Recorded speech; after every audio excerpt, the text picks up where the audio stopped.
نن سبا زموږ په علاقه کې ډیر زیات لوډ شیډینګ دی. تاسو راته په کمنټس کې ووایئ چې ستاسو په علاقه کې هم لوډ شیډینګ دی. بل دا راته هم ووایئ چې د پی ټی آی په حکومت کې هم ستاسو په علاقه کې دا لوډ شیډینګ و. زموږ په علاقه کې خو دا لوډ شیډینګ نه و. ځینې کسان وایي عمران خان څه کړي دي. نو تاسو یوازې د بدلې ته وګورئ. کله چې د هغه حکومت راغی نو لوډ شیډینګ چې دی هغه ختم کړی و بیخي. اوس دا چې د هغه حکومت ختم شو لوډ شیډینګ چې دی هغه دوباره شروع شوی دی. نو په کمنټس کې به راته لازم وایئ چې لوډ شیډینګ په هغه وخت کې و که نه و، او اوس څنګه ستاسو په علاقه کې لوډ شیډینګ شته که نه شته.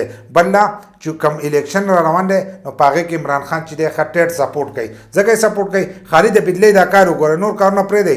صحت کارډ او لنګرخانې او یونیورسټیانې دا قسمونه کارونه چې دي دا پرېږدئ، دغه خلکو ته نه ښکاري. که چا ته ووایي نو دغه څوک چې دی دا نه مني. خو خالي د بدلې ته وګوره، بدلې چې دا د هر سړي په کور کې ده، او هغه ته به د دې نه پته لګي چې د هغه په حکومت کې بدلي وه او اوس چې دی د هغې نه لوډ شیډینګ ښه سیوا دی. نو دا خو به هر سړی مني، دا نور خو خلک نه مني. لنګرخانې ته هم هر سړی نه ځي.